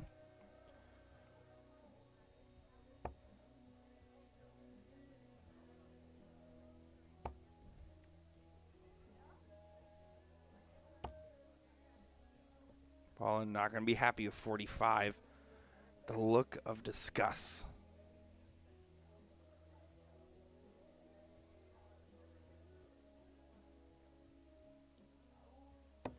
Death, taxes, and fire tag on 19s.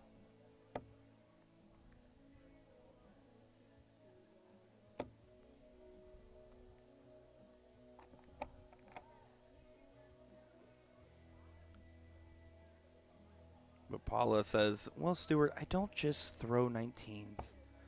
It's been hanging and banging on the 20s.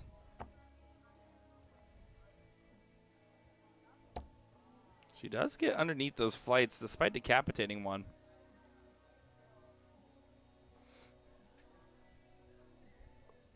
Both these ladies looking to find their top gear, knowing that right now this is not exactly how they had it drawn up. And there, first start find on the 19s. The second one, fire tag, finding her honey hole. Last one does go to the 20. She does switch after covering the top side pretty well.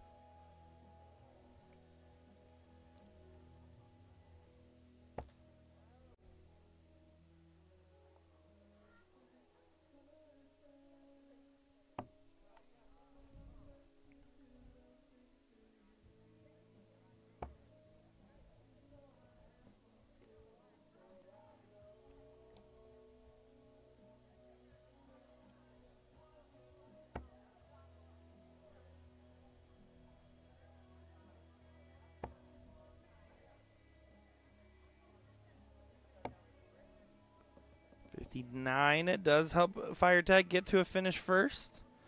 Trying to hold her throw in this leg. See Paula trying to settle herself into place.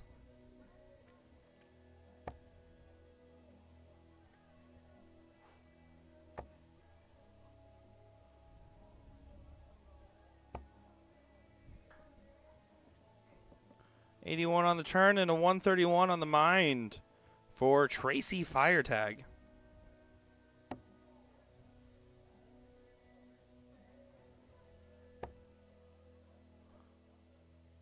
Won't go, but doesn't have to. She'll have time.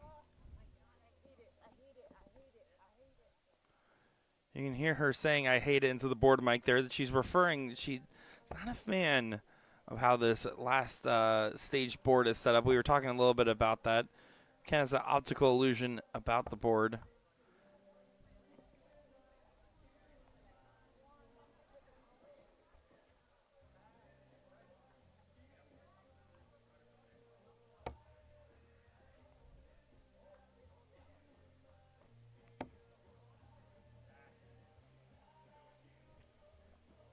See, the frustration's really mounting here for Tracy, despite being in a significantly further position. Good last start. Does clean up to leave 40. Paula can only sit back, watch, and hope for an opportunity in this leg.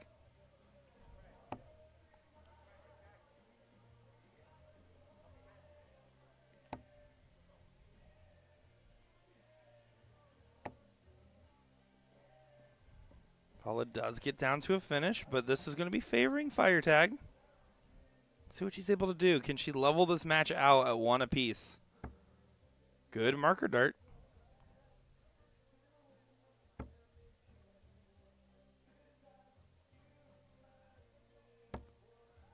And that last one going to really frustrate her because now this leaves an opportunity. 1-3-2 can go, or at the very least add some pressure. Should start the bull here for the champagne shot. No, goes 20. Not even going to give herself a chance. That first start has to be a triple. Bull leaves you triple 19 for double bull. Double bull leaves you trip 14, double 20. Don't love the shot selection with your opponent down at 35.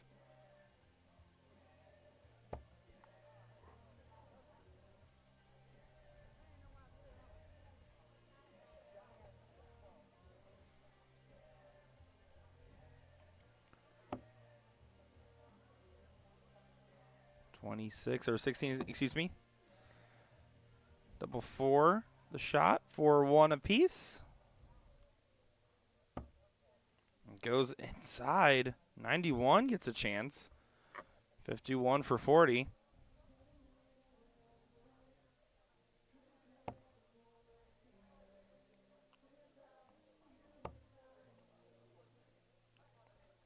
31 scored, single 20 to tee up tops.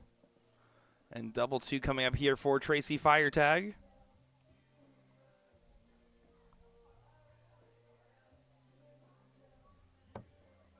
And up to the madhouse we go. Firetag wants this leg on the board. Paula Murphy sitting on a double now. She's had opportunity to get back into this if this doesn't go. And it doesn't go. It does bust. So here, Paula for a 2-0 lead. This would be quite the surprise considering the position of this leg. Paula trying to visualize. You can see that. She goes, aims. Trying to dial it in. Dials it in a bit too much. Now over to the double 10. And clicks just on the wire. So a redo here for Firetag, who needs to convert.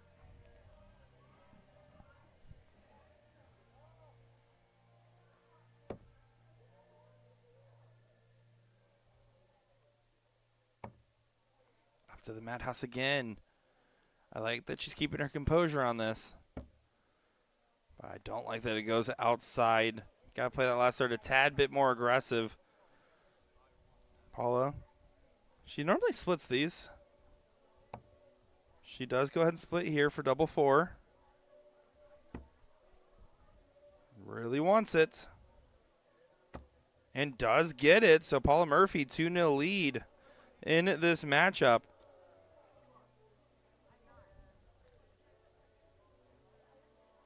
Paula to get the things. Wow. Professional darts commentator here. Try to get the darts going her way some more. Going down to the 19 to get things going. She says, if Tracy's doing it, I'm going to try it. Her scoring phase was better.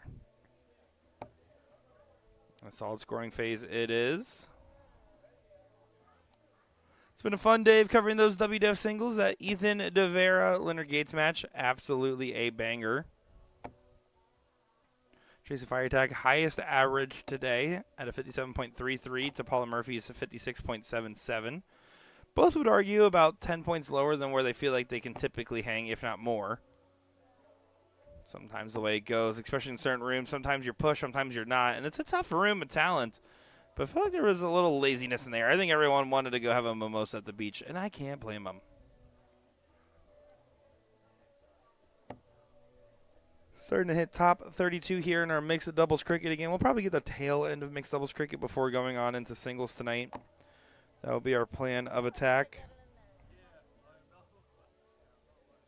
Congratulations to Easton Madison for the 2-0 win over Elizabeth Cartwright in the 13 through 18 finals here. In the 18 through 23, congratulations to Jacob Fortier. 2-1 win over Daniel Whitley.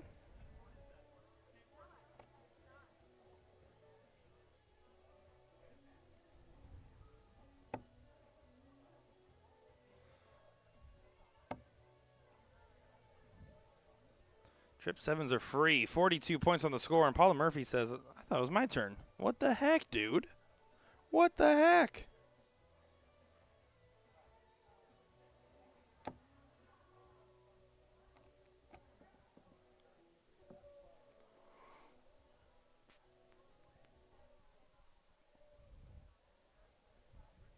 Paula to try to get her throw under control. Things are essentially chalk right now.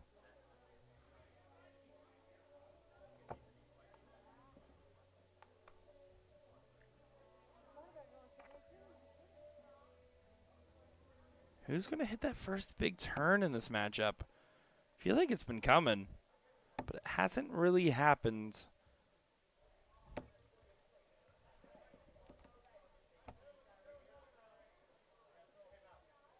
Once again, Paula still has control of her darts. Finds the first in the 19s. Should stay. Does stay. Does that last one go in? 117 it is in for Paula Murphy.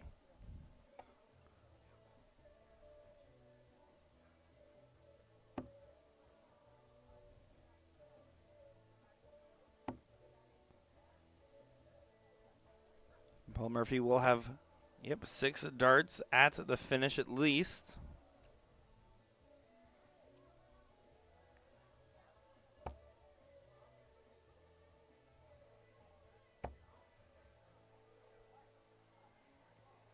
62 points left, treble 10.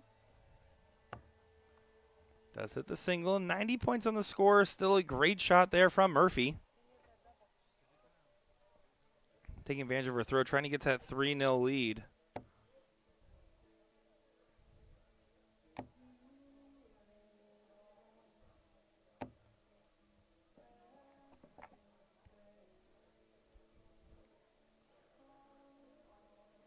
$20 for double 16 or 12 for tops. She is going 12 for tops. She's been loving that route. Does go ahead and take a 3-0 lead in this matchup. Fire tag. You can see the frustration a little bit. She's trying to laugh it off. All you really can do. She knows that this is the leg to hold. You got to hold here. You got to get something on the board. Grab a 1, start 1.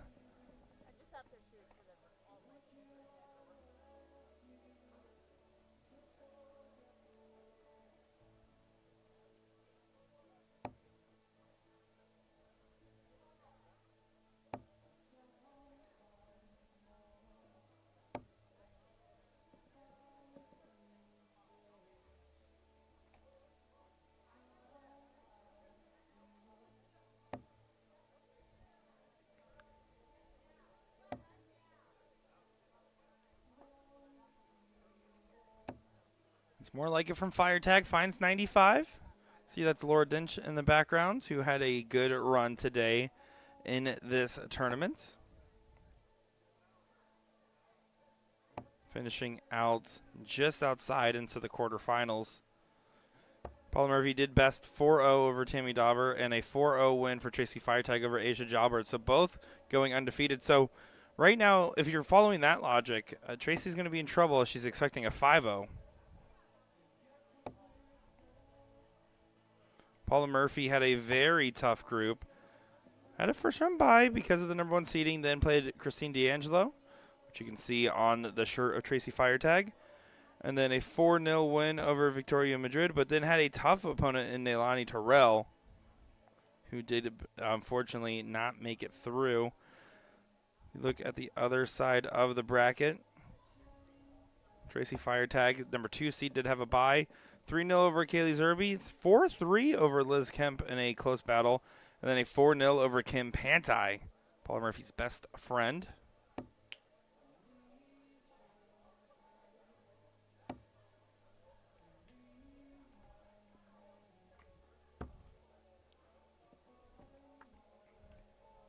Good board management, does leave 170.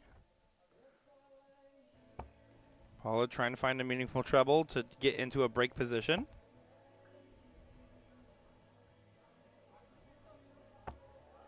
Doesn't get it. 170 gets a chance if she so chooses.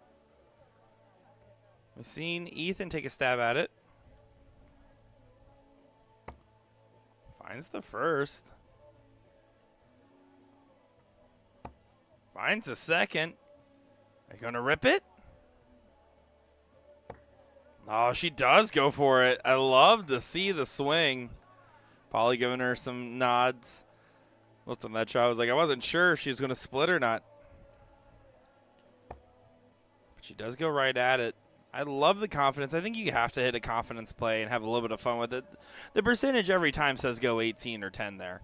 But, boy, do the fans want to see that shot.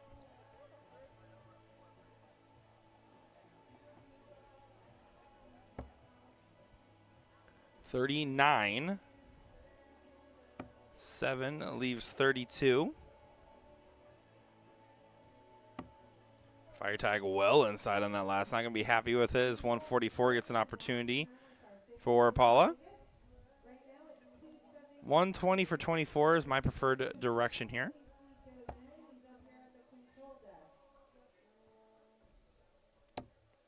Does go 19 back to the 20 to leave double 12. Oh, and those double or triple threes are free.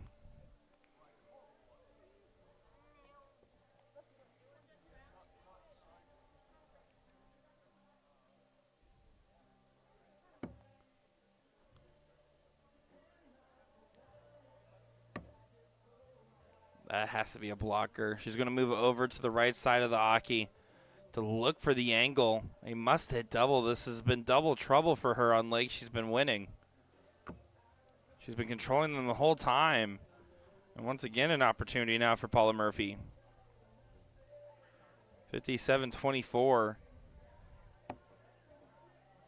62 left, should be 12 for the bull.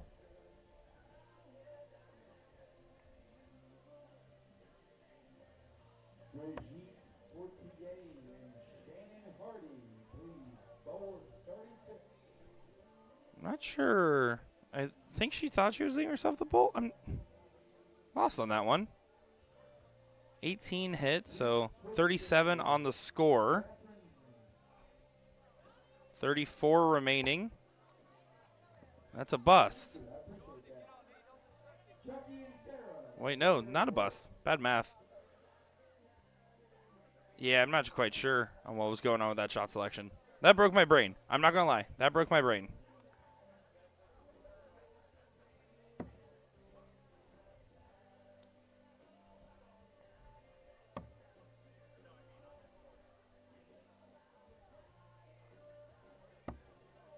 No, more missed starts at the double. Paula, one way or the other, got to the right double, as long as it goes in. Good marker dart for her. Down to the double two. And does go. 4-0 lead, and Paula Murphy's one leg away from a 5-0 victory with the darts in her hands. The scoring phase has been owned by Tracy, but the doubles have been owned by Paula. Who will win the title here in this WDF bronze event, brought to you by the BCDA, Cherry Bomb International in Boca Raton, Florida, the Embassy Suites. Watching coverage here on USA Darts. It's been an absolute pleasure bringing you guys coverage of this event.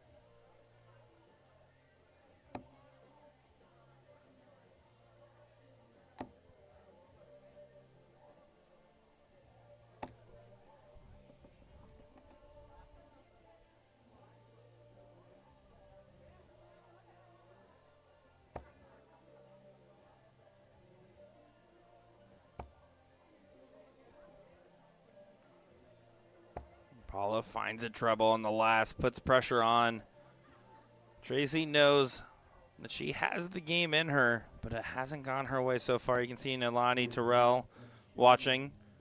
The rule of thumb, if you get beat by somebody, you cheer for them to win. Nilani probably pulling for Paula Murphy for that very reason.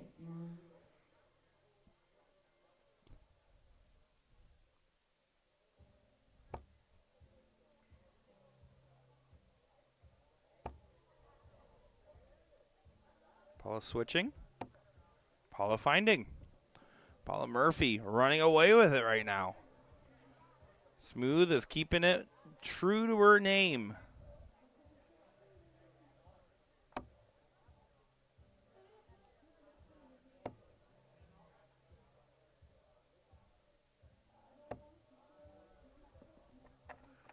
Paula needs to do some good shot selection. 100 does not get you to a finish. Neither does a single one. And this is going to be an opening for Tracy to try to get back into a leg.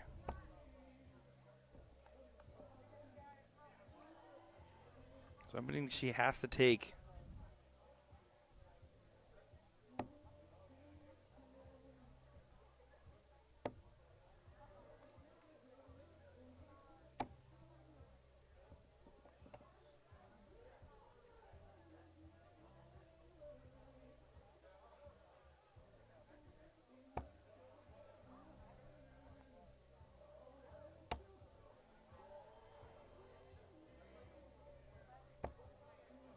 Good, consistent scoring. Paula Murphy playing this leg with class, as to be expected from one of the legends of darts here in North America. Gets down to 140. Fire tag, put under pressure, has to find a trouble on this last. Doesn't get there. 6 darts for 140. Paula Murphy, the Dolphin lover herself, trying to swim on into a 5-0 win.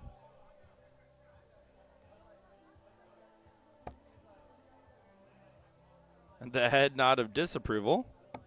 She does have to switch on that last. Only 30 points on the grab. That could have hurt more. 189, you can go from underneath.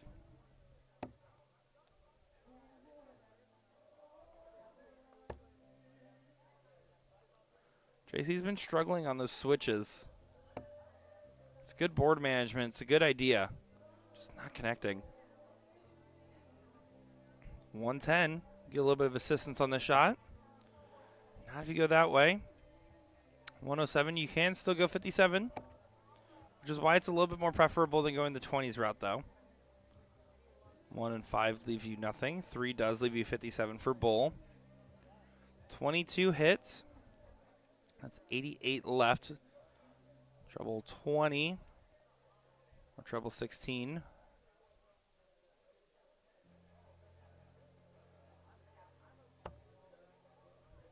$14 on that last start.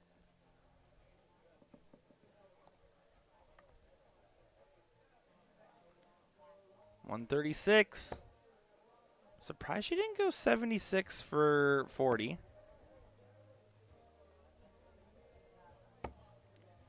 Excuse me, that was bad math. She was way smarter than me. Guys, it's been a long day at the stream booth. When you watch this clip out of context, no, it's been hours of action. Oh, there you go. Paula Murphy, 32 for a 5-0 win. Right on the wire. Can she push it in there? She cannot. Fire tag is not done yet. It is now or never for Tracy in this one.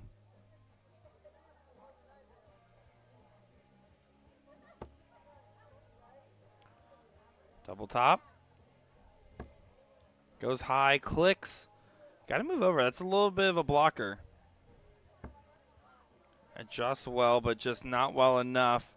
Paula Murphy, another 3 clear at doubles. These have been treating her well. And does go ahead and get it. Paula Murphy, your WDF bronze event winner here at the Cherry Bomb International. 5-0 over Tracy Firetag. Maddox Williams on the chalk and Nick Teixeira on the call. Folks, we are going to take a little break in our broadcast here as we will have mixed doubles coverage. Mixed doubles currently hitting right around. There's still a lot of top 64 matches playing. We kind of come in towards the top 8. And then from there, stream out until the end of that event and the end of Doubles 01 tonight. So plenty of action left. Put that notification bell on as we will be live in just a little bit. Nick Teixeira and USA Darts here at the Cherry Bomb. It's been an absolute pleasure, and it's going to be even more fun happening tonight. So, folks, thank you for your love and support. Congratulations once again to Paula Murphy and Ethan DeVera, your WDF winners today. We'll be back in just a moment's time.